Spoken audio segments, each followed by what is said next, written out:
Vice President Mike Pence cast the final vote late Tuesday to break a 50-50 tie. The banking industry had been lobbying hard to roll back the regulation from the Consumer Financial Protection Bureau. The Bureau had moved to ban most types of mandatory arbitration clauses found in the fine print of agreements consumers often enter into when opening a checking account or getting a credit card.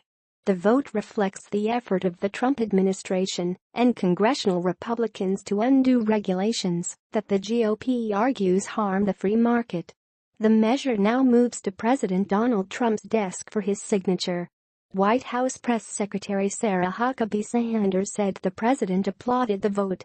The rule would harm our community banks and credit unions by opening the door to frivolous lawsuits by special interest trial lawyers, Sanders said.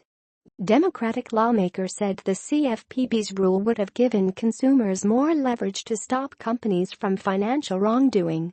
They cited the sales practices at Wells Fargo and the security breach at credit company Equifax as examples of misdeeds protected through forced arbitration.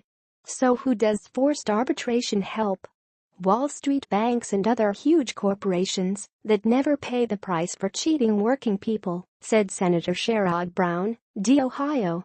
Richard Cordray, director of the Consumer Bureau, said tonight's vote is a giant setback for every consumer in this country. Wall Street won and ordinary people lost. This vote means the courtroom doors will remain closed for groups of people seeking justice and relief when they are wronged by a company. Republicans said the arbitration system has worked wonderfully for consumers. They said the payouts for the average consumer in arbitration cases are generally much larger and come more quickly than when compared to the relief gained through class action lawsuits. The effort to try to characterize this as some devious system that has been created to try to stop consumers from having access to fairness is simply false, said Senator Mike Crapo, the Republican chairman of the Senate Banking, Housing and Urban Affairs Committee. We have a very fair system that has been working for over 100 years in this country. Crapo said the average payout for consumers in class action lawsuits against financial companies was just $32, but lawyers stood to make millions.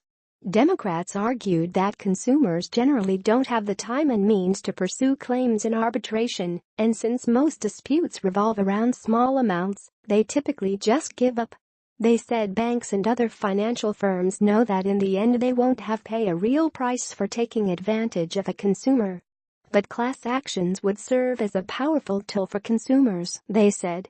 Once again, we're helping the powerful against the powerless, said Senate Minority Leader Chuck Schumer, DNY, as the Senate neared the vote, sensing the Democrats would lose.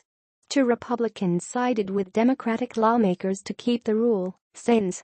Lindsey Graham of South Carolina and John Kennedy of Louisiana. The advocacy group Consumers Union and several veterans groups, including the American Legion, lobbied to keep the rule. They said consumers would still have the option to use arbitration to resolve a dispute if both parties want to go that route. Without the CFPB rule, consumers can be forced into a rigged system where they have no recourse.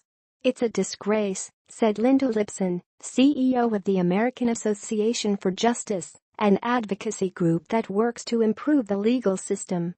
The American Bankers Association cheered the Senate vote.